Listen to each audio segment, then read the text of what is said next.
Welcome, everyone, to another episode of the Corrected View podcast. We are so thrilled to have you, and I am honored to have our next guest. Before we do an introduction, I'm Anith Pillay with my co-host Dwight Barnes. We're both board members of AAOMC and doing the Corrected View podcast. And man, Dwight, I can't think of another guest that we have been so thrilled to have on an episode. Absolutely. Dr. What Herzberg. a perfect guest to have with us. So yeah, as Anith said, welcome back to the Corrected View. That's Anith. I'm Dwight, like we always are, and we have a fantastic episode today. What we've got today is a guest who is a legend of the Ortho-K community. He is legitimately on the orthokeratology Mount Rushmore. We are pleased to welcome Dr. Cary Herzberg. Now, anyone who's listening to this probably already knows who Dr. Herzberg is, but in case you do not know, in case you haven't been to Vision by Design, and if you haven't, you should, Dr. Herzberg is a pioneer of Ortho-K. He is the founding father of the AAOMC, which is the American Academy of Ortho-K and Myopia Control. And if you're a guy like Anith and I, who are members of the AAOMC, fellows of the AAOMC, and people who go to Vision by Design and learn from that great organization, that makes him an incredibly important figure in our specialty that we love and that we practice every day. And he's also a super cool guy and a fun guy to have a conversation with. So we are thrilled to have him here. Dr. Cary Herzberg. Cary, welcome to the Corrected View. How are you doing today? Well, thank you, Dwight. That's great. And it's good to be here. Can I just add one thing to your introduction? Please do. When you talk about Ortho-K, you're talking about myopia control. So Yes. we not only are we pioneers in the field of Ortho-K, but myopia control. We were the original myopia control people. There was nobody else doing this stuff. And so it's the orthokeratology doctors that were doing that. So that's where it all began, back in the early 80s. Well said. Well said. And we're absolutely thrilled to have you on. What's going on in your world lately? Well, currently I'm working for Johnson & Johnson as a consultant. Okay. And I also have a practice that I'm working in a group practice now, which is a first for me because I practiced solo for over 50 years. And now I get to practice with two other colleagues who are just amazing.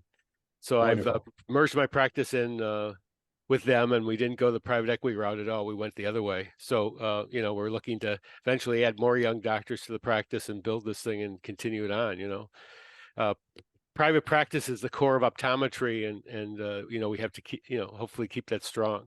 Sure. I would imagine in a setting like that, it gives you a great opportunity to mentor some younger doctors as well, right? Oh, yeah. And you work with the schools too. But yes, it's wonderful. And then you get the insights of the other doctors that I'm working with. One of them is actually one of the dry eye experts around. Sure. So she's pretty amazing. I've learned things that I didn't know. So, it's nice to just to be here and to watch the technology, right, guys? The technology is amazing that we deal with today. And, these captures on these slit lab images now with the Firefly and everything else is just like, my mouth is open, stunned at how easy it is to do this.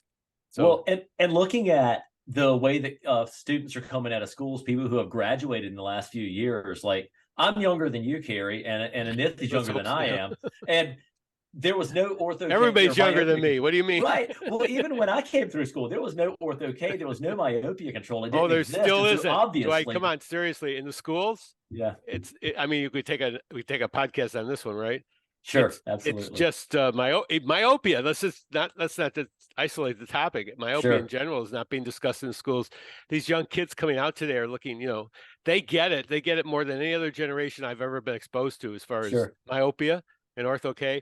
They're gung-ho to learn this thing, and they have to do it secondary, after school, which is a shame. So it is. Because it's really inbred some of the biases that we see in our profession.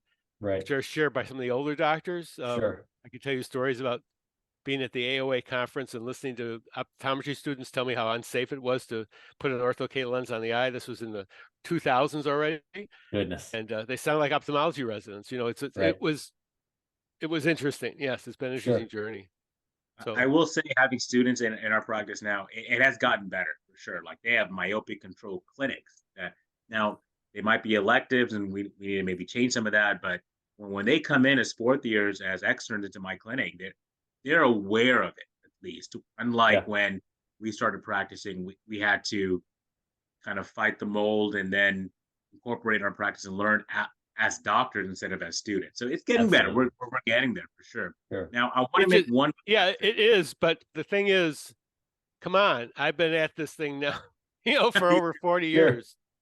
And it's, I would have never imagined it would take this long to do this. I mean, seriously. Sure. And we're still not there. So that's just amazing for me. What is it going to take to push it over the finally to get this thing done? Right. And it's not a lack of data. It's not a lack of evidence. It's just a lack of being wholeheartedly embraced. Priorities. Yeah. Priorities. I mean, we've done a great job with medical, Sure. but this is the core of medical. I mean, preventive. We're going to talk about prevention because that's my theme, preventive care. Right. And that's really where our profession can really shine, is in prevention. So let's do it. Yeah, absolutely. I wanted to make one correction. You said Dr. Cary Herzberg is on the Mount Rushmore of ortho-K and myopia control. I like to flip that and say he's the godfather. There we go. Yeah, that works. That works absolutely.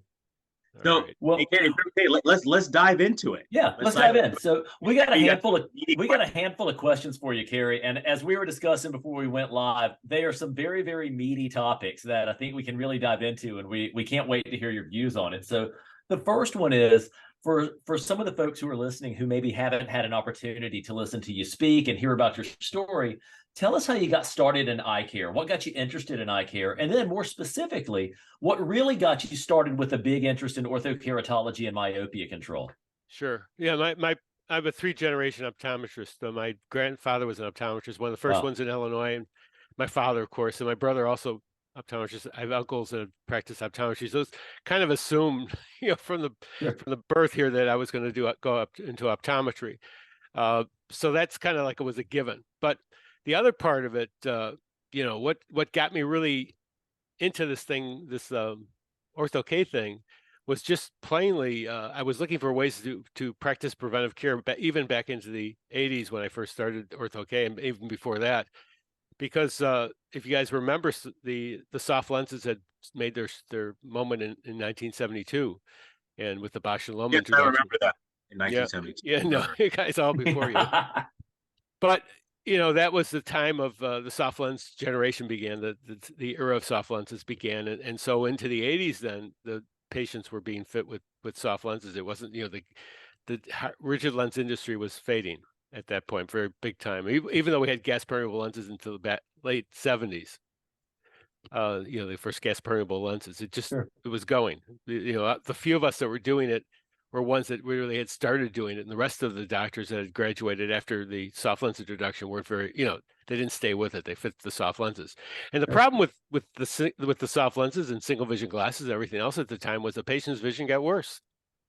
So I was looking for ways of how can I, help these patients, because it was, to me, I mean, I don't know how you guys feel about it, but if I watch my patients get the vision getting worse, I mean, I'm doing something wrong.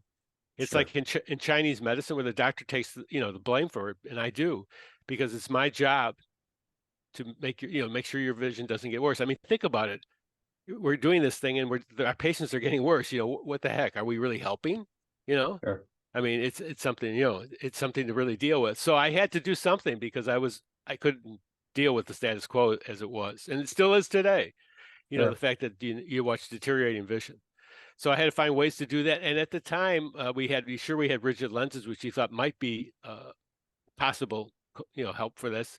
But we had ortho-K, and I've always been in the position where I felt like, let's make a meaningful difference in our patients' lives, as much as we can. And I thought, what's the best thing is freedom from daily wear of contact lenses or glasses, right? That's the coolest thing around. Well, one of the things that's so interesting about that approach and that story, when I hear someone like you who was involved in the very early stages of it, is, for us, for me, and for Anith, we had the advantage of knowing before we ever started fitting an orthokeratology lens for myopia control, knowing that it helped, knowing that it works and that it helped. And you guys were working on an assumption that it worked and that it helped. Right? It's such a different twist of events. And I try to put myself in that perspective, and I can't quite imagine the scenario of doing it. So tell us a little bit about what that was like, saying, this might work. Let's see if we can figure it out. It's like Wild West. Yeah, it was because there's only a few of us around, and they thought we had horns and tail. You know, they were looking at us like, you know, you're evil. You're evil what you're doing. I mean, you're bad for optometry. We were told, Yeah, stop this. You're right. bad for optometry.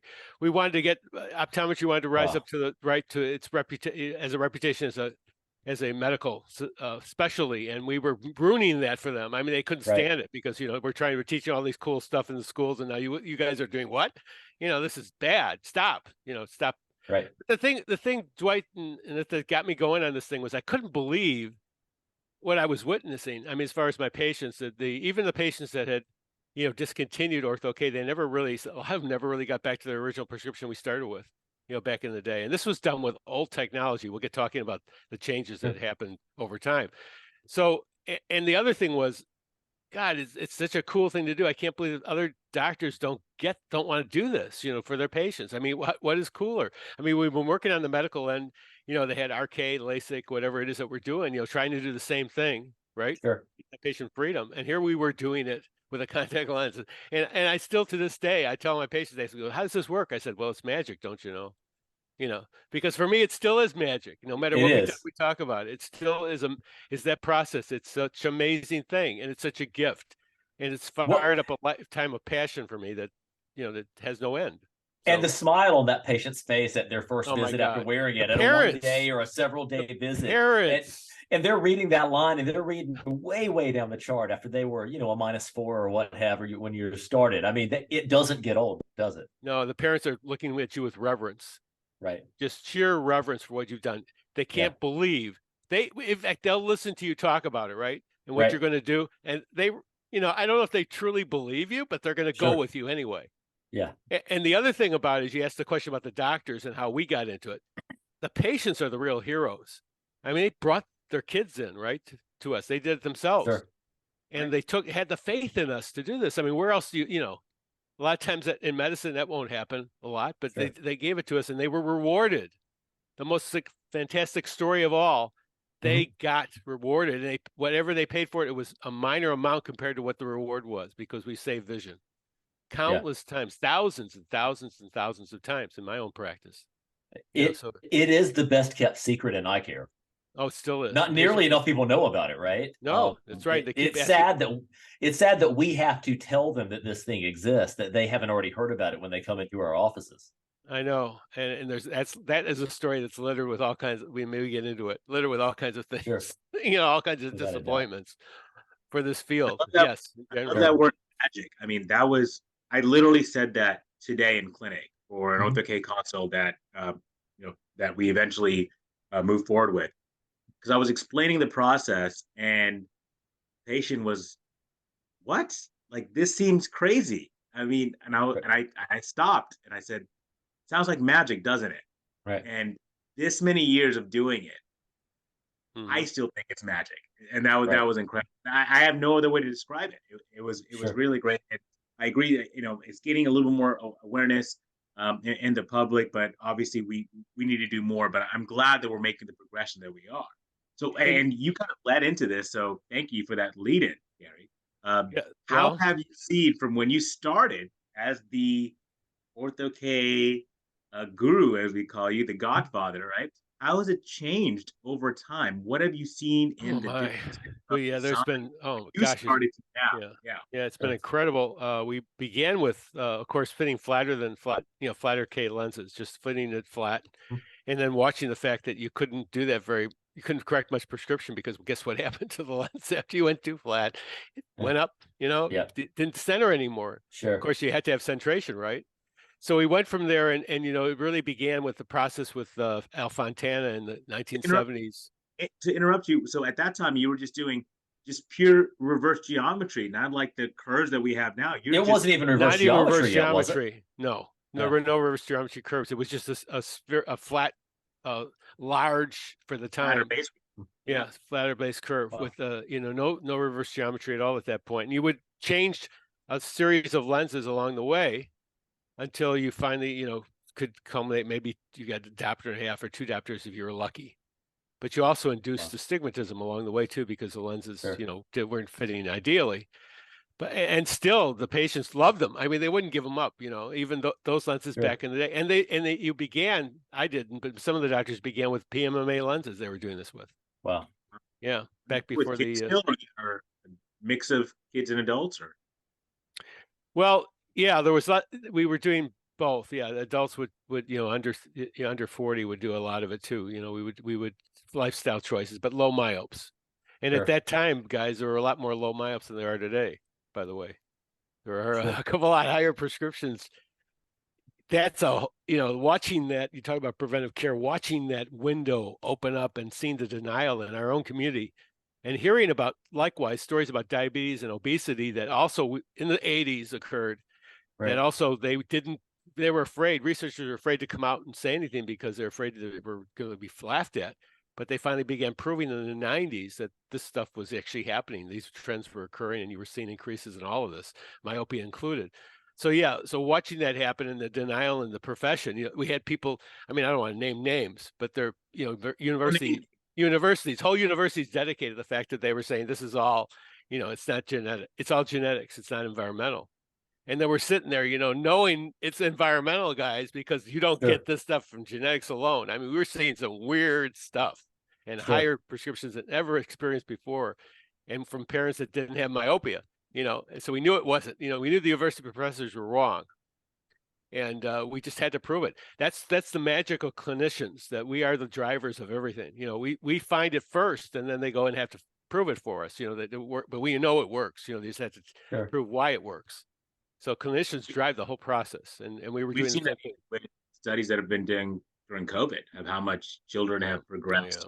They were at home and just so much more screen time and etc. So this next, Well, Dwight, before we go to that, Anith, real quick. So when you're talking about the ortho-K changing over time and starting with just a non-reverse Spherical. geometry, Yeah. just a flat Right. RGP lens, Right. what were the drivers that kind of caused that to move from just a flat RGP to more of a reverse geometry, something that kind of sort of resembles what we do today? Yeah, it's ingenuity, really. We had to figure out, what it would take to center the lens, keep Okay. the lens centered, right? And so that began, and I was mentioning Al Fontana did the work, back in the early 70s, we came up with the first reverse geometry concepts. Okay.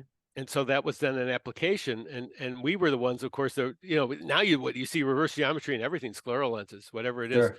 We had also had to deal with Asian eyes, which are those, oval shaped eyeballs. Sure. Nothing centers from an Asian eye unless it's got reverse geometry, as far as rigid lenses are concerned. So all of this had to come together, and of course the OK3 was the first one, and Stoyan with Context, the pioneer of all this stuff, with the first OK3 they called it. And from there, it went into the lens that really changed everything. It was Tom Ream and my good friend Sammy El Haj with the four curved lenses. If I don't mention Sammy's name, he's going to get really upset here. Sure. Sammy will be calling tonight if he's, or whenever the thing goes on. Anyway, Sammy did some amazing things in the field, but back in 1994, and it brought, for all of us, it really changed everything, because at this point I was just a dabbler in it. I mean, I was doing it, but I wasn't doing it, as like I'm doing it later on. But we got the four curved lenses. We could suddenly correct 4 diopters of myopia just overnight. And that was amazing. That was amazing. That's huge. Yes, that was huge. And it wasn't just happening here either. We thought, this is just a U.S. phenomenon, because ortho-K started in the U.S., right? But it's this was, you see the same thing happening in like the Philippines and in East Asia, where they began to apply these lenses and do the same things we were doing, and watching the dynamics of a 4 curve lens, which is really the beginning of the modern era of ortho-K. At the same time, of getting into those designs, of getting into the 4 curve, was it just an understanding of saying, I'm looking at the ortho-K retainer on the eye and it's not centering properly, or was it the introduction of topography utilized more? What was that driving force? Yeah, obviously, getting a lens centered was a big deal, but the thing was also that, you had the OK3 lens was a reasonably effective product from Context, but it had a point where it couldn't correct anymore. Again, it would lose the, it had a large reverse curve, and a peripheral curve with the central 6 millimeter or 5.8, whatever it was, optic zone, or sometimes larger. But the lens couldn't, it couldn't treat higher RXs. It would Sure. it would kind of die away after two and a quarter diopters of myopia. Do you So remember the rough time frame of when that OK3 lens was kind of coming into place of just the flat big time. It function? came into the 80s, the late Okay. 80s, mid to late 80s is when it really hit, and that changed things too. I mean, that was Sure. you could then didn't have to worry about that lens decentering upwards anymore, Sure. because you had the OK3 product to make that happen. At the same time, I remember my first topographer was an ISIS, which it was $60,000 back in the 80s. I mean, this Wow. was not an expense. Think about today's dollars, right? Sure. But that was such a great investment. I had to practice. People wanted to have that done. They had wanted to have a topography. We left it. They could see it from the waiting room, and they said, "What is that?" And that looks too cool. I want it. I mean, you don't really need it. We're doing. Right. So yeah, the topography development was, again, something that's, and I think this is all, it's obviously all key together. But at the other time, and I've written articles about this, the lathing. The accuracy in lathing, Sure. right? The new development of materials. It's all the whole thing, industry wide and practice wide, came together at that point. High oxygen materials that came out, that became available, and the increases in improvement in lathing, which were amazing. The diamond lathes, that they could turn that product out. And we're still we're still developing those. I mean, it hasn't changed. It's like they said, back in the early 1900s, that there was a term that they had known everything they could know about physics, right? And then, of course, quantum mechanics, everything else occurred. This is ortho-K is a lot like that too, because things are, as we've been referring to, things are changing even today.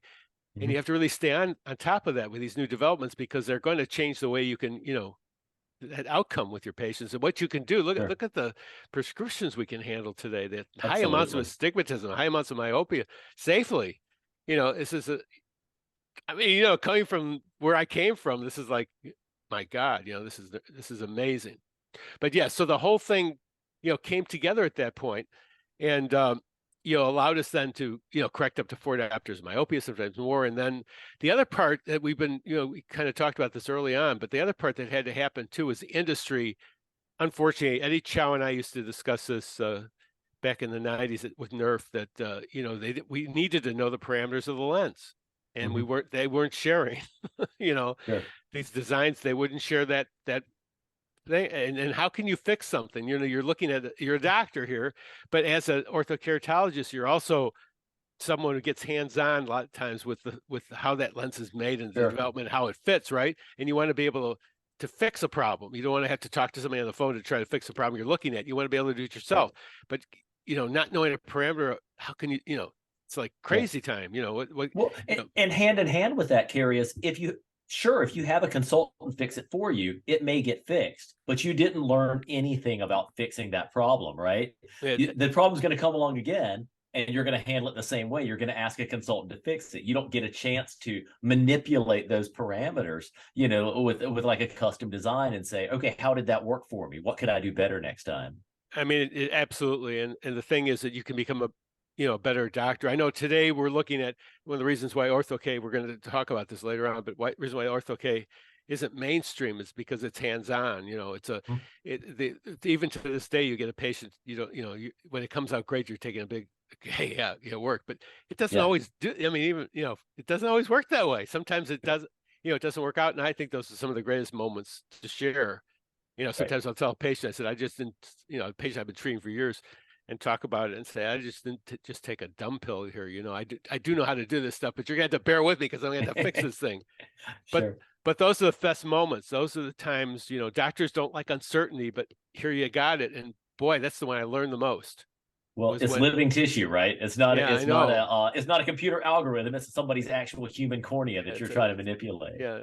Well, right along the lines of that same question, Cary, and this one's loaded. It's a huge question, but it's also a really, really important question that I've heard you speak on this a little bit, and I know Anith has as well, but I love hearing you speak on it, and I think the audience would love it. Tell us about the origins of the AAOMC, where it started, what drove you guys to start it, and how it evolved to kind of what we see it as today. Yeah, it's a great story. First off, we have to kind of backtrack, go back to 1955. because that's what really when I think it's important for all of us to realize our heritage and our ancestors, right? Where you came from, and to really honor that. So Newton Wesley in 1955 founded the National Eye Research Foundation, which was really the beginning of a group that did a lot of research into ortho-K. Newton is one of the most famous eye doctors that ever lived. He was my mentor. I acted as I was his president for the group for a while. He actually invented the modern contact lens, the corneal lens. So that is back in '48 with TUI, and he actually barnstormed around the country to to get the idea of wearing contact lenses. It was a foreign idea in the '50s because people didn't wear, most people didn't wear them, and they thought, is this even safe? So he was on the Tonight Show. He had rabbits that they used their corneas to fit the Who was the lenses host to. at the I'm Tonight sorry? Show? Who was the host? Oh, of the Johnny Tonight- Carson, Carson. and Jack Parr. I think Jack Parr was even, back in that day, Wow. it was Jack Parr. Johnny came later. So Jack Parr was doing it at the time when Newton brought his rabbits on, and there was one rabbit that he spared, he had it wasn't Harvey, they called the rabbit, but it was and that he would bring that on the show, that to show them what, how this worked. Sure. So anyway, so he did that. He did the work for us basically, and he founded the group National Eye Research Foundation. Basically, was doing the research for Wesley Jessen, which was a name that became a soft lens name. But at the time, they had the plastic contact lens company in Wabash Avenue in Chicago that did like 90% of all the contact lenses in the world. At one point, were done at Wabash. So there were of course PMA lenses, and so that's where that began, and Newton developed, through the National Eye Research Foundation awareness of ortho-K, and we were a lot of doctors, maybe at the high point we had like 200 doctors or so as members, and we had a bunch of fellows, the FIOS, which is an international fellowship, the International Orthokeratology section. But that was really our, the beginning, the precursor for all of us, and so I became active in that one at about the same time that. In the '90s, when the Reams lens came out, spent a lot of time with that group. Eventually, got to running that organization, and that was really set the stage for everything that happened after that. So we really, owe a lot of things to them, to these guys and the gals that did this work for us back with NERF. So consequently, back in the late '90s, I actually had to leave the National Eye Research Foundation because Newton and I didn't agree. Newton has a giant ego, and so when it became important for me to actually have control of the organization, because we were making huge decisions, we were working on things that were just crazy times. We were talking about a fellowship in glaucoma back in the late '90s for optometry. Wow. And I had the doctors. I had all the teachers lined up that would have supported that. So we were going to do some really cool stuff, but I couldn't do it without, having some control over the organization. Newton was never prepared to. These are a long track record with us of never allowing that to happen. So I had to leave, and that was kind of like, you're carrying a child, but you can't deliver the child. So we did everything. We actually when we came into NERF, we actually solved some of their financial issues, put them on the positive side for the first time in a long time, but it didn't work out. So I was gone and out of there, and so here I am. It's back in 2022. I'm on my deck. We have a place out in Colorado that's just gorgeous, and I'm on the deck sunning myself with my wife. We're sitting on the easy chairs just enjoying the day, and I get a call from Bob Cody at CNH. And he says, because there's the GOS was going to go on. And because of the fact that I was not really into that, I mean, you have that experience, right? Where you have the dejection, the letdown that you tried to do this stuff and it didn't happen. So I was not involved with it. I wasn't going to go to GOS. And so Bob says, you got to go. We got our tickets. Bosch Loan's paying for the whole thing. We got a hotel in Toronto.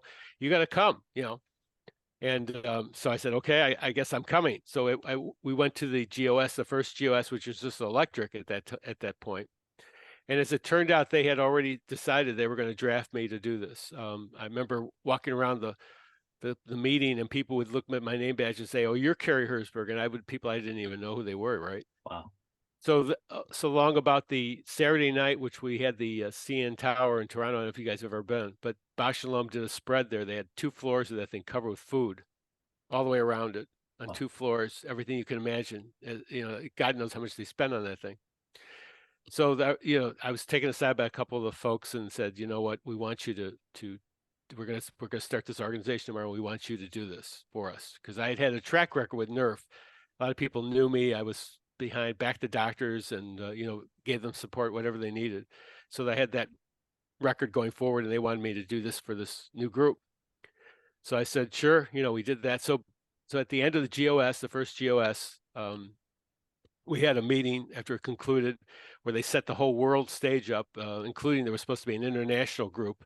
Brian Holden was supposed to run that thing as far as the governance group on the top.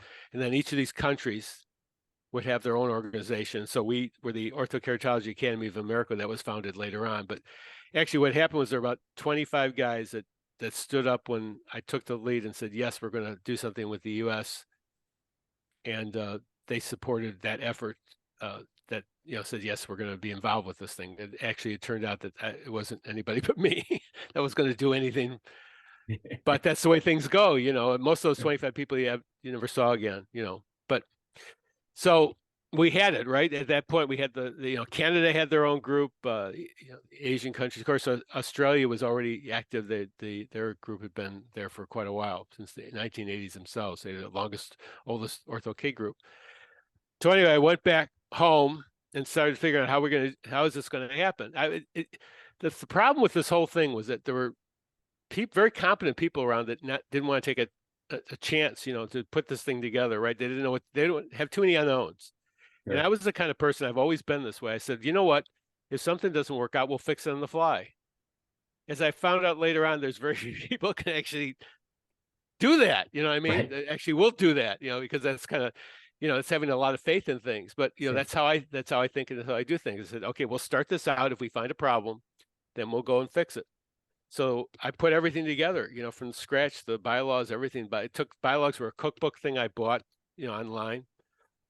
And I got the lawyer that I got was one of my lawyers locally that was a real estate attorney, but he was able to help me enough to get this thing started with the, setting up a not-for-profit. Wow. And we had our first meeting, and I chose the board of directors. We had our first meeting at down in Seco in February, I think it was, that year. And that's when we sat down and started the whole thing, accepted the group, the bylaws and everything like that, set the standard up. Wow. That's how the group began. But there were lots of things that happened, after that were interesting things. Yet, one of the things we did was we set the quorum level too high, and we couldn't get enough people to do a quorum. So we eventually found out. We eventually did get there, but we found out there was another way to do that, without having to worry about having enough people there. We could just go around it, but we didn't know, we weren't savvy to that at the time. But that, things like that happen. Sure. So we finally had a quorum. It didn't happen right away, and then the thing moved on. Obviously, we had our first real meeting at the University of Houston in 2004. It was funded by Bosch and Lomb. They came up with a $10,000 grant, which is great. We were down in Houston. Sammy was down there. Norm Leach was our scientific chair. Our first board of directors included Stu Grant, who's passed away, and then John Reinhardt and a bunch of other people that the original board. Roger Tabb, who's also was famous in the field of Ortho-K, and then David Davison was our guy online. He's our internet guy and website guy, and he was great. Ortho-K.net, if you ever were familiar with that was his website. He was really doing that kind of thing, before we started with our group. So we got him involved with that. Joe Collins was our promoter. Joe was a promoter of promoters with his Exodus group. So we went down to Houston. We had like 35, 40 people that came to that meeting. It was very successful. We held it right in Houston itself. And we used their lab down there. And the contact lens lab, and we had all the equipment, the binoculars, everything else was there, the slit lamps, the cameras. It was beautiful. It worked out really well.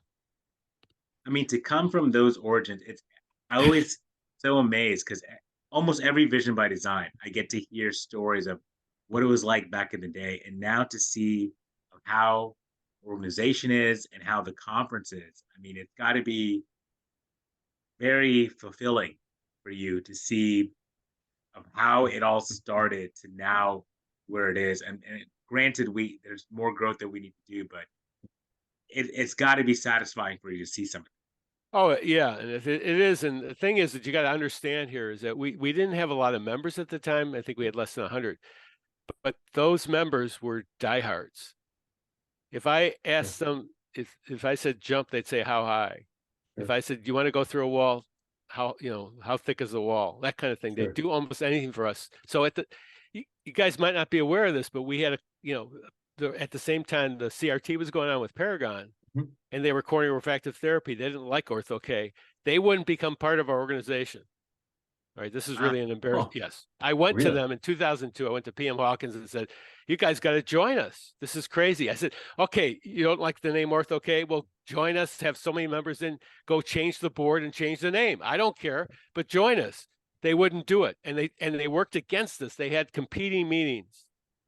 Wow, to ours. I never heard that before. Yes, And now bigger supporters. Yeah. Yes, but that happened in 2007. But Look at that. okay, so you guys don't even know this. Yeah, Okay. we survived because of our membership. They came and they couldn't, no matter how much more they had money. We didn't have any money. I mean, seriously, we're out of pocket for everything. We charged dues, but we didn't have any, the funding wasn't there to do. It never has. It's always been a problem, right? The funding. So we didn't have that. They had all the money, but we won. They closed down. They couldn't compete with us. Can you imagine? Wow. And it's got to be great that we have this partnership with them now. But to see where it started off, wow, it became Cooper Vision, right? Sure. But they came. PM came to us in 2007 and said, "Can we join you? This is like, after all that we've been through." And I said, "What took you so long?" But it's funny, like in my inauguration into the organization, like in coming to Vision by Design, I see of how much they Paragon and now Cooper Vision, how they support us. But it's interesting to see like all the awards that it took to get to this point, and that was solely on yourself and your colleagues at that time. So I always love to hear those stories. And one thing I want to get to now is because you led into this a little bit of where we started. So now, where do you think it's going? Where do you see this specialty? Because you might say a standard of care, but I still consider it a specialty. Where do you see it going in the future of myopia control? What does it look like? Yeah, I'll give you something that I've been sticking with for the longest time. I used to tell Paragon about that too. They didn't believe me. They thought everybody's going to do corneal refractive therapy. I said, nope. Because if you look at the numbers, when the doctors that are doing, right, the majority, 80% of the fits, 80% of the work is being done by 20% of the doctors. Look at it all. It's consistent. Okay, this is going, I hate to burst anybody's bubble, but this is really good news for most of you. The serious stuff about myopia control will be handled by just a small part of us. It'll be a lot larger than what we've had before, certainly, because we have 30,000 optometrists. But it will be just a small part of it that will actually be doing this seriously. And what I mean by that is you got to think orthodontia and how that works out. It's so important now that optometry gets specialization. Okay.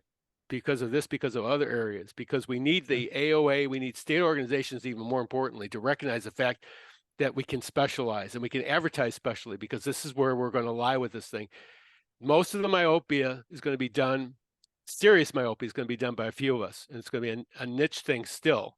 Ortho-K being part of that. You're going to see doctors doing this stuff, but it's going to be just like, they're not doing it the way it should be done. You know what I mean? They're doing it, but they're not really doing it. It's like anything else. I've got this degree and I've got all these things I can do because I have the degree, but there'll be the rest of us that really specialize. And the reason why we need specialization here, because you look at ophthalmology, what they've done, right, with all their different then we can really grow this thing like it's supposed to be grown, because the serious ones, the doctors are really going to be doing this axial lengths, everything else, seeing their patients more often, taking care of them, are going to be those doctors. And one of the problems with all this in our field, of course, if we can mention this, is vision care plans.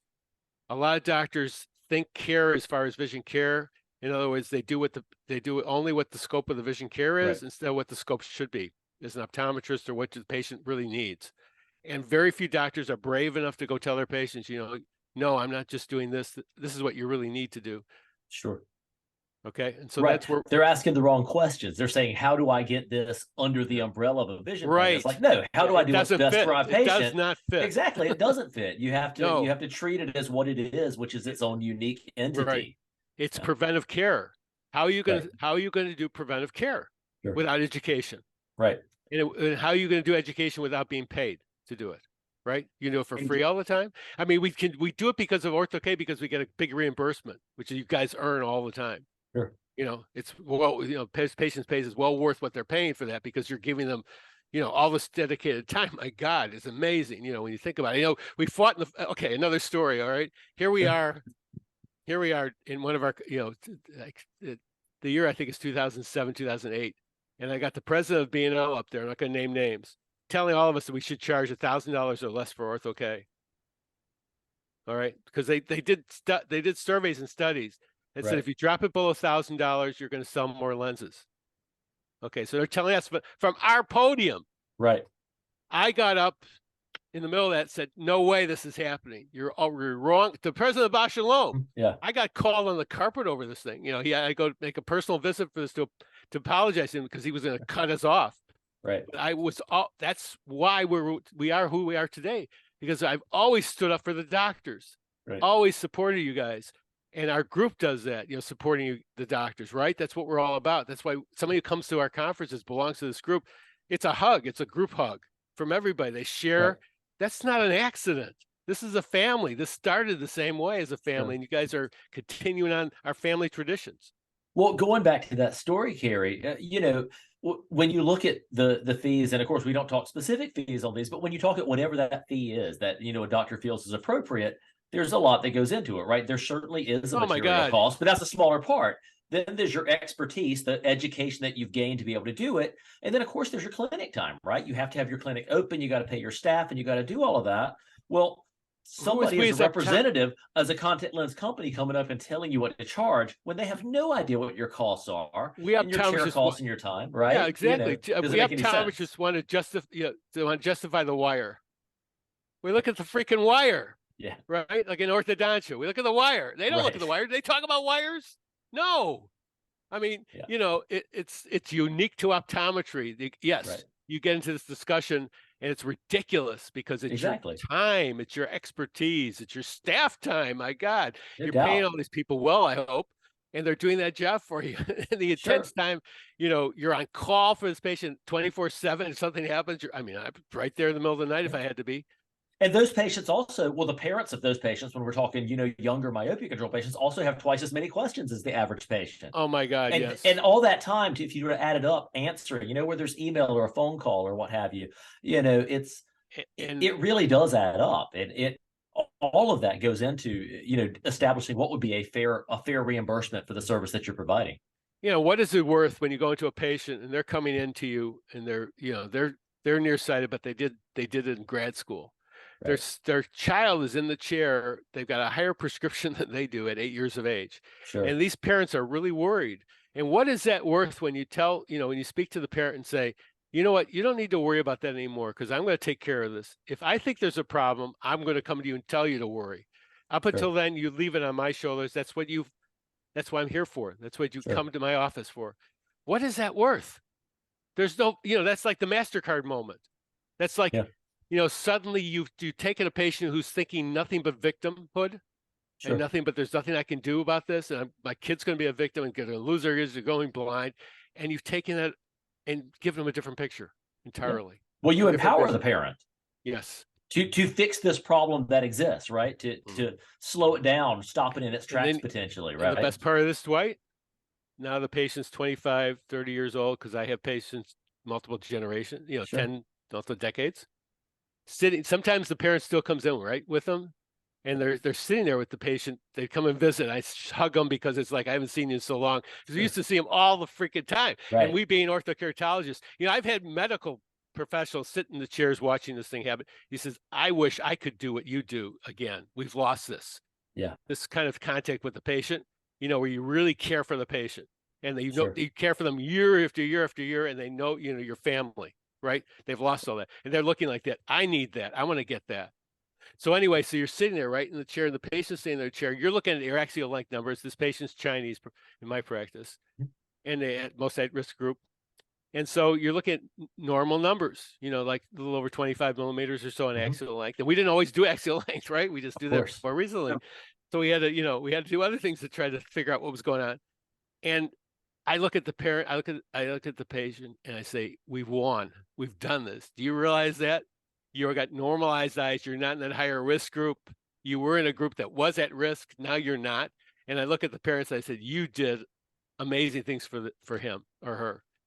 You came to me without any, you did put the faith in me to do this, and we did this.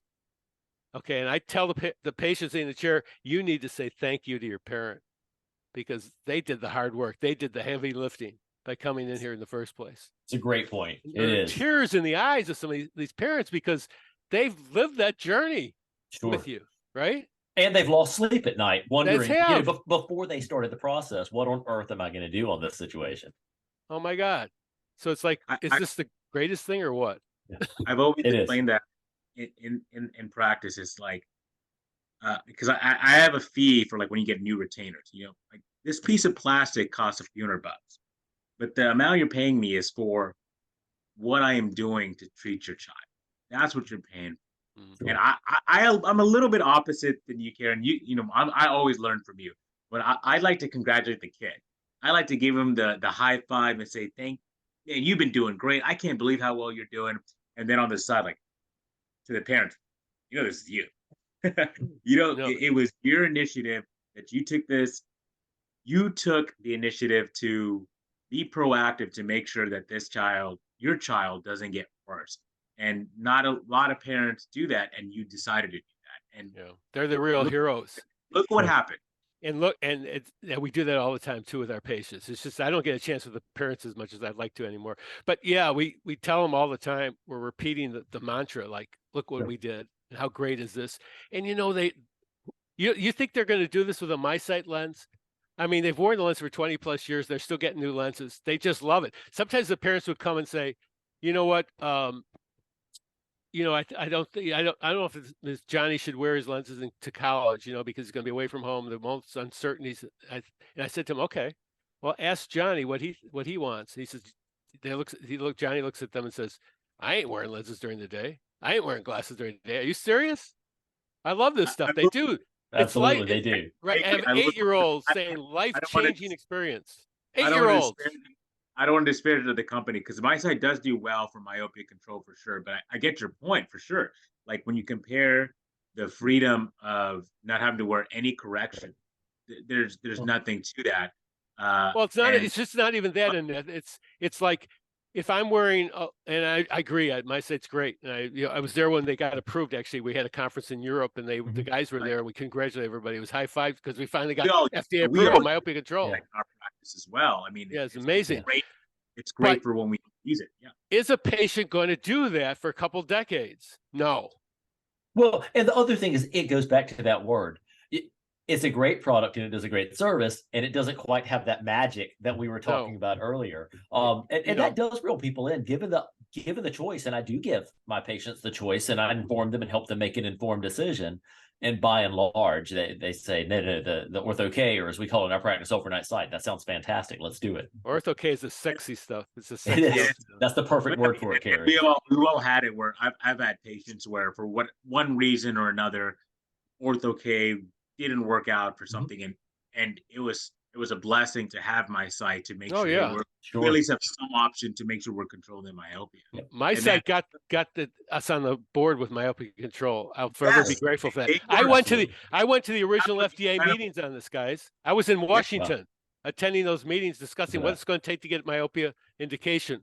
And you guys know the problem with Ortho-K, right? You know why we can't get it with Ortho-K is because we had to have wash out the patient. If we washed out the patient, you'd have it done in a New York minute.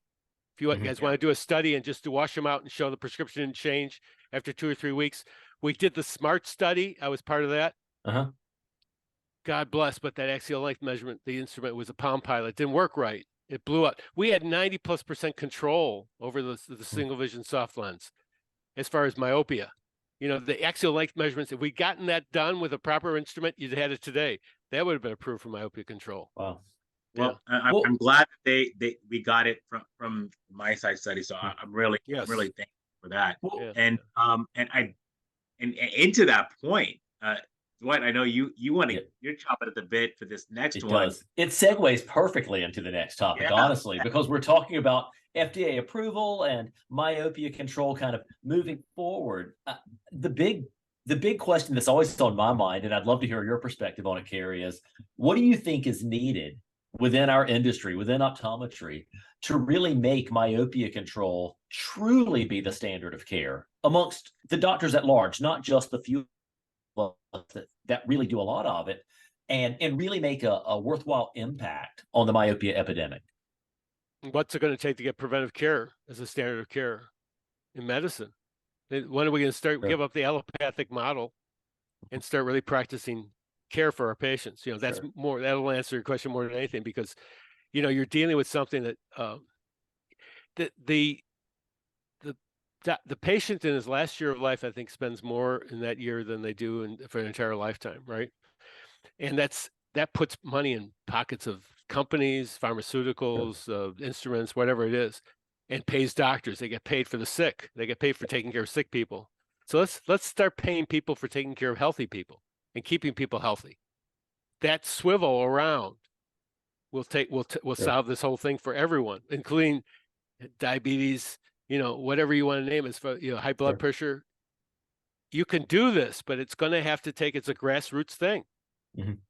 Medicine's become too expensive. I mean, we can't afford it. It's bankrupting everybody. Myopia is bankrupting everybody. Look at the complications from high myopia. You look at the ramifications of that down the road here. And so what is it going to take? It's going to take in the schools reversing engines and basically going back and looking at how to teach preventive care instead of teaching how to take care of sick people. Sure. So it sounds like it's in your mind, also outside of what industry needs to do, but more importantly, how we're taught as doctors coming up through the system of absolutely much more, because that's a lot of what we're taught is how do we take care of sick people, as you mentioned. Right. And you got to pay you too. You guys got to get paid.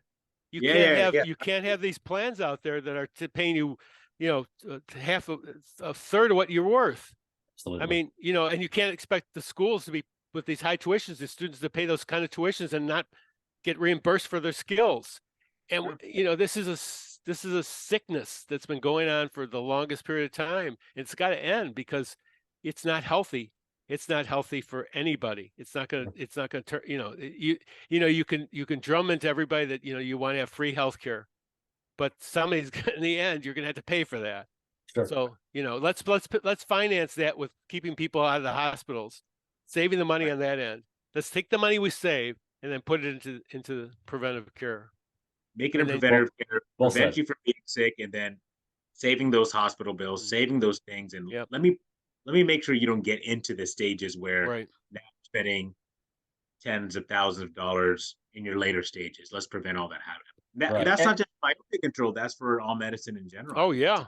It's a complete switcheroo. It's going from an allopathic model into something completely different. So, yeah. All right. This is the question that I've been waiting to ask for you as the young buck, I guess, because I've seen how things have changed with Ortho-K, even when I started. But I want to hear your insight on this because you were there from the beginning. The advancements in Ortho-K design. What have you seen? What has been kind of just perked your interest the most? What have you been so excited about in changes in Ortho-K design, but also the technology that we now have for myopia control in totality?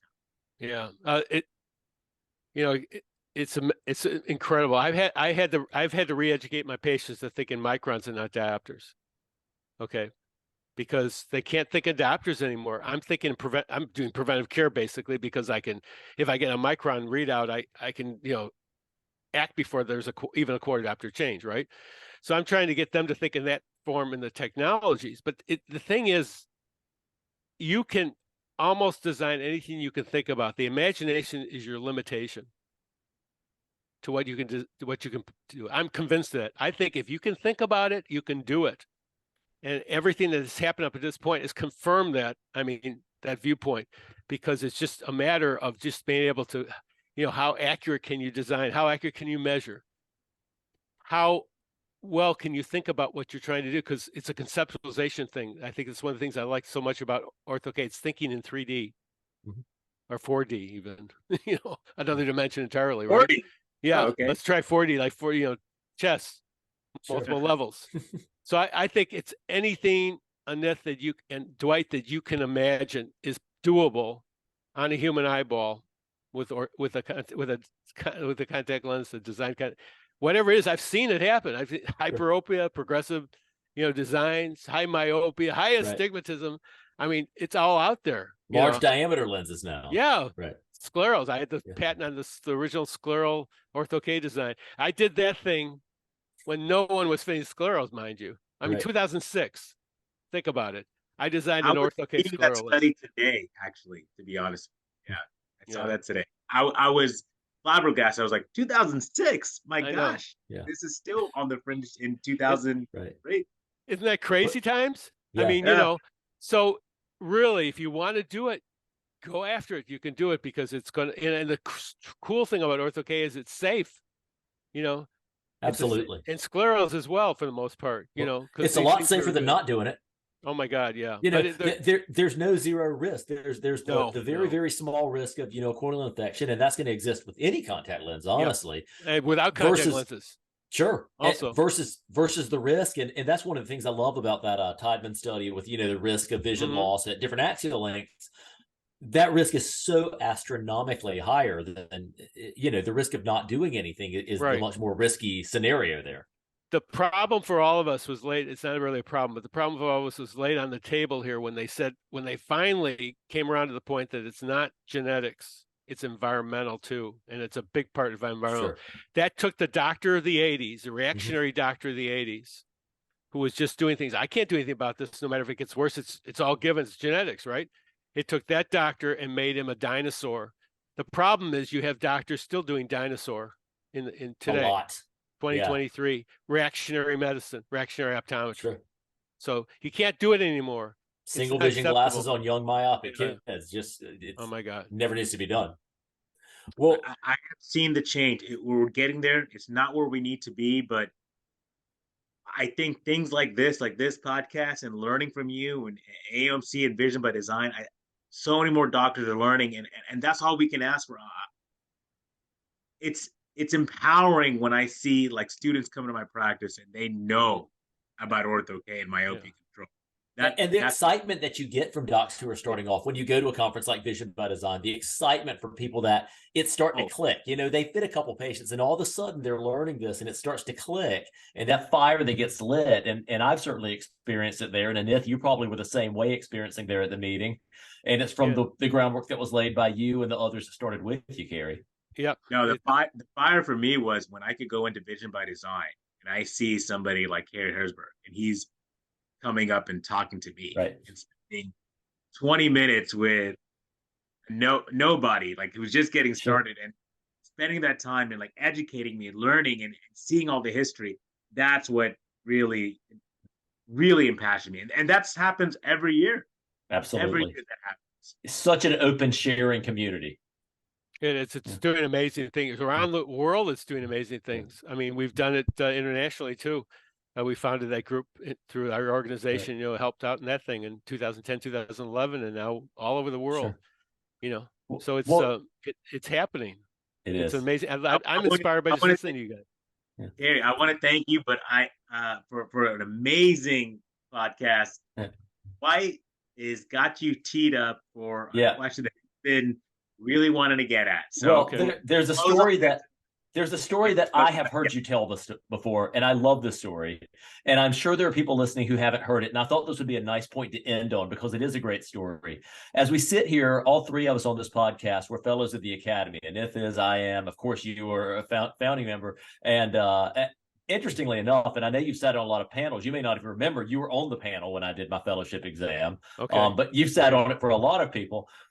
The story of the fellowship is an interesting story. How that Mhm. got started from some very humble beginnings and Yes. in a very small setting there. If you don't mind sharing the story of No. how the fellowship got started Yeah. and those the beginnings where it came from. It's cool. Well, first off, there was a fellow, the FiOS was from NERF. All right, and that was actually prior to us. But at the meeting, at the GOS first meeting, we decided that there wouldn't be any prior fellows. They had to Yeah. earn it from that point on. So the problem with the fellowship was that and if we can go through a little bit of things, Eddie Chow, everybody knows Eddie. He actually failed the fellowship test, and I actually looked into what happened with him at the fellowship test. I wasn't the fellowship chair at the time, and you could see there was some, I didn't agree with what they were doing and how they assessed it. So I took over. I just, we changed leadership on that. So I took over the fellowship at that point. And the first thing we had to do was to figure out a way then to get a process in of how we would do fellowship. We all agreed that it would be a process that people would have to, show they demonstrate their ability, take a test and do a practical exam. So the first 3 fellowship classes of doctors actually came to my house. We because we didn't have funding, we actually brought them in. They all flew in. It was amazing, these groups, and we would take them into I'm sitting right next to my theater room next to me, and they'd sit down in the theater room and listen to the lectures that we gave. And then they would sit over the weekend, and my wife would make all these gourmet meals for them, fine wine, everything else. It was great times.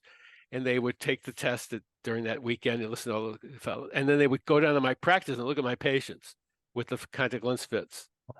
So then they would assess that, and we go through the practical parts. So you had the 3 basic parts of that. Wow. And that thing went on for 3 sessions. 3 of them we held here, and there were, approximately 10 doctors or so that came through as the first fellows, that came through that process. The biggest break we got in fellowship, guys, was in 2007 when Carolyn Kauke got drunk and decided to join volunteered. She did. She got drunk. She and Dennis Leong were both joined at that meeting. And I think she insists by going by Lion. yes, I know she does, but she's still Carolyn to me. It always will be. So yes. So I called, shortly after that, a couple of weeks later, I wasn't one to rest on anything. I called her up and said, how would you like, I got a job for you. How would you like to get involved really quickly? So I got her connected. She hesitated for a little bit, but she decided to come on, thank God. And I got her into fellowship, but the whole idea was I'm going to get her up to stuff on what we're doing here, and then she's going to take over. And she did. And I mean, that's probably been one of the biggest things I've ever done with this organization, because she's been amazing for all these years. Her contributions you talk about mine, she's got just as many. And the boot camp program, right? Yes, that she's been in charge of. Yeah. Yes, just an amazing person, and what her gift to this organization. Sure. Contribution after contribution. So she took that fellowship thing to a level that today it's amazing. And IACMM and everything else. So there isn't I go and do these Johnson Johnson things where I go and call on the doctors, and I got a lot of our members. Sometimes I call them. I said, you got to get your IACMM, and then you got to go for your fellowship. Mm-hmm. And sure enough, we're getting, people to sign up, but it's like, wow, so she's really, done that and grown that whole program and made a huge part of the education program as well.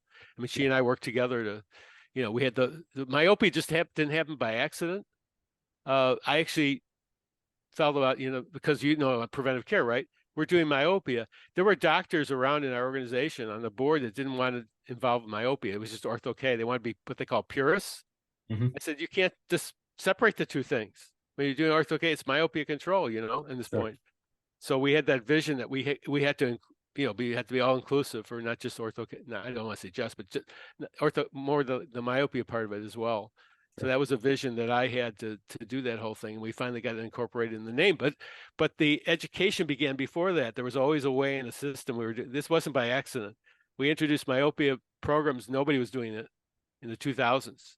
In our sessions, we were doing myopia education. You bring the best people on myopia. Wow. So yeah. Fantastic. Well, thanks for sharing that story, Cary. That's awesome. Yeah. I've heard it a couple of times, but I love listening to it, and I think it's something that everybody should hear in terms of some of the early origins of that important fellowship that we have. Anith, you got anything else for Cary? I mean, it's amazing to hear those origin stories, and I hope you feel incredibly proud of how you have built this organization to where it is now. I mean, we all owe you a gratitude, and to when we were able to get you on the podcast. I mean, me and Dwight we were just ecstatic. We were blushed. Yeah. I mean, it really in the presence of a legend, and it's always so humbling to be around you. And I'm always excited when we get to cross paths and conferences. So I just want to thank you so much for what you've done for our profession, what you've done for all of our colleagues, what you've done for me. I mean, so much of what I do now, and Dwight can attest to this too, for probably for himself as well. We owe so much to you, and it's always great just to see you. Yeah, I mean, Yeah, it's absolutely. great to be seen. Thanks for coming on the podcast. Thanks for being welcome. generous with your time. You're on the Peloton, and Yeah, I know, working. right? Oh, yeah, I always love to see that. Yeah. Yeah, nailing Fantastic. it. You got to work at it, guys. And I appreciate you guys are the go works both ways. Yeah. So seeing you guys doing what you're doing now, I mean, gets me even more active in what I'm doing, keeps me active, and seeing that keeps me inspired to go forward and keep pushing this thing. So our lives do change all the time. We evolve, and people come in and out of our lives. But this is a one common theme, right, with all of us. I mean, I had doctors half my age burn out. Obviously you guys can tell I'm not burned Sure. out. Yeah. I should, I could be retired, no problem, but I'm not because of this, because this is a mission to do this thing, to get this done. And I can't think of a greater thing in life to do than to do this stuff, Perfect. helping Me and people. Dwight both don't ever think about retiring. We want Right. to see you at every Be single there. conference Right. we go to. We always want to hang out with you. It's always a pleasure. Thank you so much for doing this. Thank you to Absolutely. everybody who's listening, and another fantastic episode of The Corrected View. Dwight, another one in the bag. We really appreciate A it. pleasure, buddy. Always a Yes, pleasure yeah, to you be on guys with are you, great. and of course, Cary, sharing the screen and the sound waves with you as well. Thanks so much for coming on. All right. Thank you so much. Have a great night, everybody. Thanks. Good night. Bye.